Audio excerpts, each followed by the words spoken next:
మన తెలుగు ఆడియన్స్‌కి సినిమా ఒక రిలీజియన్. అలా ఫ్రైడే రోజు మార్నింగ్ ఎళ్లి, థియేటర్‌లో కూర్చొని సినిమా చూసి, కొద్దిగా బాగున్నా హమ్మయ్య! ఒక డీసెంట్ సినిమా చూసారా, ఈ వారానికి ఇది చాలు. టాలీవుడ్‌కి ఇంకో హిట్ వచ్చింది. టీఎఫ్ఐ బాగుండాలి అనుకుంటాం.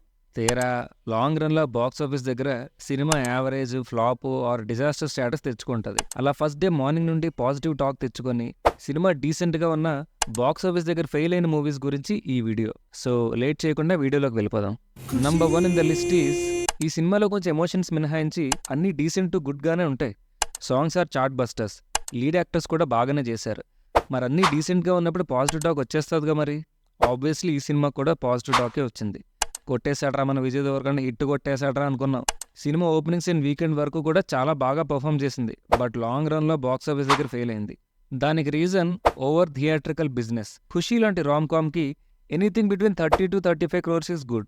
బట్ ప్రొడ్యూసర్ 54 కోట్లు బిజినెస్ చేసేసి డిస్ట్రిబ్యూటర్స్ని ఇబ్బంది పెట్టి మా హీరో ఇంత బిజినెస్ చేశాడ్రా అని చెప్పుకోవడానికి బాగుంటుంది, కానీ అలా చేయడం వల్ల మంచి టాక్ తెచ్చుకొని హిట్ అవ్వాల్సిన సినిమా బాక్స్ ఆఫీస్ దగ్గర ఫెయిల్ అయింది. Next republic. మంచి ఎప్పుడు చేదుగా ఉంటుందనడానికి ఈ మూవీ క్లైమాక్స్ ఒక ఎగ్జాంపుల్. జనాలు ఇలా ఉన్నారు అని చెప్తే జనాలకు నచ్చలేదు. అదేం పెద్ద గొప్ప సినిమా కాదుగా బ్రో అని మీరు అనొచ్చు. ఎస్, అది నిజమే. సినిమాలో కొన్ని కమర్షియల్ ఎలిమెంట్స్ లాంటి బొక్కలున్నాయి. బట్ వాళ్ళు డిస్కస్ చేసిన టాపిక్స్ చాలా సీరియస్ ఇష్యూస్, మన డైలీ సొసైటీలో ఉండేవి. డైలాగ్స్ మొహం మీద లాగిపెట్టి కొట్టినట్టు ఉంటాయి. అందుకే మన వాళ్ళు సినిమాను ఫ్లాప్ చేశారు. దానికి రీజన్ ఇందాక పైన చెప్పినట్టు జనాలు ఒక ఐఏఎస్ ఆఫీసర్ని వాళ్ళ స్వలాభాల కోసం చంపడం అనేది జనాలకు నచ్చకపోవడం. హీరో చనిపోవడం ఏంటి అనే పాయింట్ జనాలకు డైజెస్ట్ అవ్వలేదు. అలాంటివి ఇండియాలో బోల్డ్ జరిగాయి. ఇలాంటి సినిమాలు చూడరు. మళ్ళీ కంటెంట్ ఉన్న సినిమాలు రావట్లేదని ఏడుస్తారు. Next in the list is, Ante Sundaraniki after so long time మన టాలీవుడ్లో వచ్చిన one of the finest romantic comedy films Ante Sundaraniki. Actors performances, comedy, music, screen play, direction, dialogues, emotional scenes అన్నీ బాగుంటాయి.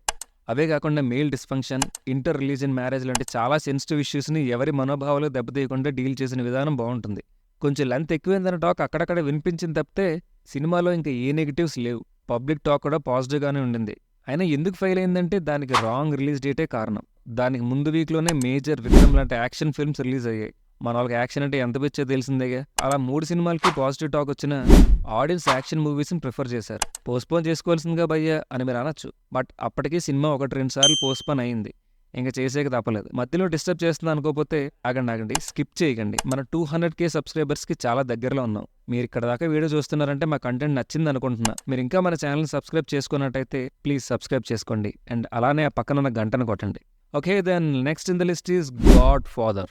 రీమేక్. ఈ ఇంగ్లీష్ భాషలో మూవీ లవర్స్కి నచ్చిన ఒకే ఒక్క పదం. మన బాస్ చిరంజీవి గారికి అండ్ పవన్ కళ్యాణ్ గారికి నచ్చే ఒకే ఒక పదం రీమేక్. ఆ రీమేక్ అనే పదమే గాడ్ ఫాదర్ని బాక్స్ ఆఫీస్ దగ్గర పడుకోబెట్టేసింది. సినిమా బాగానే ఉంటుంది, ఎలివేషన్స్ ఉంటాయి, స్టోరీ ఉంటుంది, పీజిఎం బాగుంటుంది. మన బాస్కి కూడా ఏజ్కి తగ్గ రోలే పడింది. బట్ ఆల్రెడీ తెలుగులో లూసిఫర్ డబ్డ్ వర్షన్ అవైలబుల్గా పెట్టుకుని గాడ్ ఫాదర్ తీసి హెవీ బిజినెస్ చేసిన మేకర్స్కి ఒక పెద్ద దండం పెట్టాలి. సినిమా బాక్స్ ఆఫీస్ దగ్గర ఎత్తిపోవడానికి అదే మెయిన్ రీజన్. అది కాకుండా మూవీ రిలీజ్ అయిన వీక్లో వర్షాలు పడి నైట్ షోస్ బాగా ఎఫెక్ట్ అయ్యాయి. Next in the list is NTR, కథానాయకుడు అండ్ మహానాయకుడు. ఒక లెజెండరీ పర్సన్ బయోపిక్ తీస్తున్నప్పుడు చాలా ఆచితూచి అడుగులు వేయాలి. అసలు ఒక బయోపిక్ ఎలా తీయాలనడానికి ఫైనెస్ట్ ఎగ్జాంపుల్ మహానటి. ఎందుకంటే సినిమాలో సావిత్రి గారి positive side and dark side రెండూ కవర్ చేశారు. జనాలను ఎమోషన్స్తో కట్టుబడేశారు. కానీ ఎన్టీఆర్ కథానాయకుడి విషయానికి వచ్చేసరికి ఒక బయోపిక్గా కాకుండా సెపరేట్గా చూస్తే సినిమా బాగుంటుంది. మెయిన్ లీడ్కి మంచి ఎలివేషన్స్ పడ్డం, దానికి కీరవాణి బీజియం తోడవడం, ఇలా మార్నింగ్ షో నుండి పాజిటివ్ టాకే వచ్చింది. కానీ ఎందుకు ఫ్లాప్ అయిందంటే సినిమా అంతా ఒక పాజిటివ్ యాంగిల్ని చూపించినట్టు అనిపిస్తుంది. కొంచెం నెగిటివ్ వేరియేషన్స్ కూడా చూపించుంటే బాగుండేదేమో. అందుకే జనాలకు అదొక ఆర్గానిక్ బయోపిక్లా అనిపించలేదు, ఏదో ఆర్టిఫిషియల్గా తీసినట్టు అనిపించింది. దీనికి తోడు అదే టైంలో ఆర్జీవి గారు లక్ష్మీస్ ఎన్టీఆర్ అని తీసిన సినిమా కూడా సోషల్ మీడియాలో వైరల్ అవడంతో జనాల అటెన్షన్ అంతా అటుపక్కకు వెళ్ళింది. అండ్ దాంతోపాటు ఎన్టీఆర్ గారు కథానాయకుడికి 72 కోట్ల హ్యూజ్ బిజినెస్ చేయడం వల్ల బాక్స్ ఆఫీస్ దగ్గర డిజాస్టర్ అయింది. Next in the list is, ఒక సినిమాకి నాన్ బాహుబలి రికార్డ్ లెవెల్లో ఫుట్ ఫాల్స్ తెగిన బాక్స్ ఆఫీస్ దగ్గర బ్రేక్ ఈవెన్ కొట్టలేదంటే నమ్ముతారా? ఫుట్ ఫాల్స్ అంటే టికెట్స్. మళ్ళీ ఏదో మాట్లాడేస్తున్నా అనుకుంటారు. అన్ని టికెట్స్ తెగినా సినిమా అఫీషియల్గా బాక్స్ ఆఫీస్ దగ్గర అబవ్ యావరేజ్ అయింది. అఫీషియల్గా ఎందుకంటున్నానంటే అన్అఫీషియల్గా బ్లాక్లో చాలా టికెట్లు దిగాయి కాబట్టి. సినిమా మన కమర్షియల్ మాస్ ఆడియన్స్కి బాగా ఎక్కేసింది. ఈ మూవీ అయ్యప్పనం కోశ్యం రీమేక్ అని మనందరికీ తెలిసిందే. పవన్ కళ్యాణ్ స్టార్డమ్కి ఇలా 2 ఈక్వల్ ఈగోయిస్టిక్ క్యారెక్టర్స్ ఉన్న సినిమాని మన తెలుగులో తీస్తున్నారంటే ముందు తేడా కొట్టింది. బట్ ఎక్సెప్ట్ క్లైమాక్స్, మిగతా మోస్ట్ ఆఫ్ ద ఫిల్మ్ రానానే పవన్ కళ్యాణ్ డామినేట్ చేసేలా తీయడంతో న్యాయం చేశారనిపించింది. తమన్ బీజిఎం నెక్స్ట్ లెవెల్లో ఉంటుంది. ఫ్యాన్స్ అండ్ మాస్ ఆడియన్స్ బాగా సెలబ్రేట్ చేసుకున్నారు. అన్ని సెంటర్స్ నాన్ స్టాప్గా ఫుల్స్ పడ్డాయి. అయినా బ్రేక్ ఈవెన్ అవ్వలేదు. దానికి కారణం అప్పట్లో ఏపీ ప్రభుత్వం టికెట్ రేట్స్ని ₹5, ₹20, మ్యాక్సిమం ₹120 పెట్టుకోమన్నారు. అంతరించిపోతున్న బ్లాక్ టికెట్ మార్కెట్కి మళ్లీ స్వాగతం పలికారు. ఎప్పుడో నేను చిన్నప్పుడు సినిమాలు చూడటం స్టార్ట్ చేసినప్పుడు ₹30 ఉండేది టికెట్. ఆ రేట్స్తో ఇప్పుడు బ్రేక్ ఈవెన్ అవ్వదు కదా. అదొక రీజన్ అయితే సినిమాకి లాంగ్ రన్ కూడా దొరకలేదు.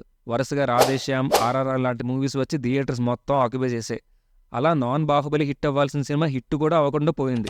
Next in the list is the great Baahubali. తర్వాత మార్కెట్లో పీరియాడిక్ యాక్షన్ ఫిల్మ్స్కి, లార్జర్ దెన్ లైఫ్ రోల్స్ ఉన్న ఫిల్మ్స్కి బాగా డిమాండ్ పెరిగిందని డిఫరెంట్ ఇండస్ట్రీస్ నుండి యాక్టర్స్ని తీసుకుని సైరా అనే సినిమాతో వచ్చారు చిరంజీవి గారు. సినిమా బాగుంటుంది. Action episode, scale, songs, performance, especially climax అన్నీ బాగానే ఉన్నాయి. పబ్లిక్ టాక్ కూడా పాజిటివ్గా ఉంటుంది. 10 days హాలిడేస్ ఉన్న దసరా సీజన్లో రిలీజ్ అయినా కూడా మూవీ బాక్సాఫీస్ దగ్గర ఫ్లాప్ అయింది. దానికి మెయిన్ రీజన్ ఓవర్ బిజినెస్ చేయడం. ద మైటీ బాహుబలి 1 120 కోట్ల కంటే ఎక్కువ బిజినెస్ చేయలేదు. కానీ సైరా బిజినెస్ 200 కోట్లు దాటేసింది. డిఫరెంట్ ఇండస్ట్రీస్ నుండి డిఫరెంట్ యాక్టర్స్ని తీసుకుని వాళ్ళ పేరు మీద వాళ్ళ ఇండస్ట్రీలో ఎక్కువ బిజినెస్ చేశారు. అప్పట్లో బాహుబలి 2 తర్వాత రికార్డ్ బిజినెస్ అది. కానీ తెలుగులో తప్ప మిగతా ప్లేసెస్లో రిసెప్షన్ బాగోకపోవడం, ఓవర్ బిజినెస్ చేయడం లాంటి వాటి వల్ల బాక్సాఫీస్ దగ్గర ఫ్లాప్గా నిలిచింది. నెక్స్ట్ మూవీలోకి వెళ్లే ముందు ఇంకొక చిన్న బ్రేక్. డే 1 మార్నింగ్ షోస్ నుండి ఫ్లాప్ టాక్ తెచ్చుకొని లాంగ్ రన్లో బాక్సాఫీస్ దగ్గర రికార్డ్స్ క్రియేట్ చేసిన మూవీస్ గురించి ఒక వీడియో చేశాం. Please do watch it after completing this. Next in the list is యాత్ర 2. యాత్ర 1లో లేట్ వైఎస్ రాజశేఖర రెడ్డి గారి జర్నీ బాగా చూపించారు. జనాలకు కూడా ఆయన గురించి బాగా తెలుసు కాబట్టి థియేటర్లో చూసి హిట్ చేశారు. బట్ యాత్ర 2కి వచ్చేసరికి రిజల్ట్ తారుమారైంది. అది ప్రాపగాండా ఫిల్మా కాదా అనేది పక్కన పెడితే ఒక సెపరేట్ ఫిల్మ్గా చూస్తే సినిమా చాలా బాగుంటుంది. రీసెంట్ టైమ్స్లో నేను చూసిన ఒక గుడ్ పొలిటికల్ డ్రామా. కానీ ఎక్కడ మిస్ఫైర్ అయిందంటే సినిమాలో మెయిన్ లీడ్ ఏం చేసినా అది కంప్లీట్ పాజిటివ్ వేలను చూపించారు తప్పితే ఎక్కడ కూడా గ్రౌండ్ వర్క్ చేసి నిజాలు చూపిద్దామని ట్రై చేయలేదు. అంతా గొప్ప గొప్ప అని రుద్దేసరికి జనాలకు ఒక far from the reality film చూస్తున్నట్టు అనిపించింది. అది కూడా కరెక్ట్గా ఎలక్షన్స్ ముందు రావడంతో జనాలకి ఇది ఒక ప్రాపగాండా ఫిల్మ్ అనిపించింది. మార్నింగ్ షోస్ నుండే అవుట్ రైట్గా రిజెక్ట్ చేశారు. Next in the list is Jai Lava Kusa. 3 పాత్రలు, ఒక్కొక్క క్యారెక్టర్కి ఒక్కొక్క characterisation and different acting variations.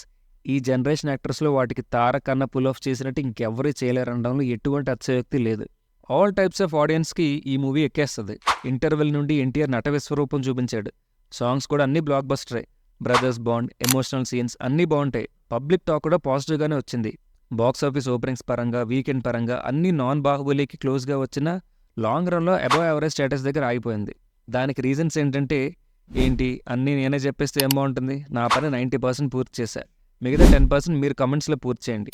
మీరు కంప్లీట్ చేయలేదంటే మూవీలు ఎవరే కాదని ఒప్పుకోండి. మన దగ్గర హీరోని చూసే బిజినెస్ జరుగుతుంది.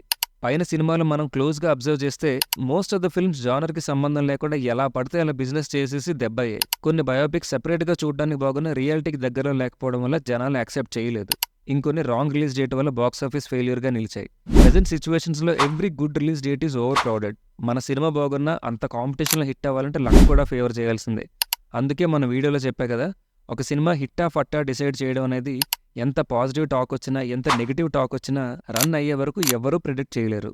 పాజిటివ్ టాక్ వచ్చినా ఫ్లాప్ అయిన మూవీస్ ఇంకా ఏమైనా ఉంటే కింద కమెంట్స్లో చెప్పండి. మళ్ళీ నెక్స్ట్ వీడియోలో కలుద్దాం. Until then signing off team movies for you.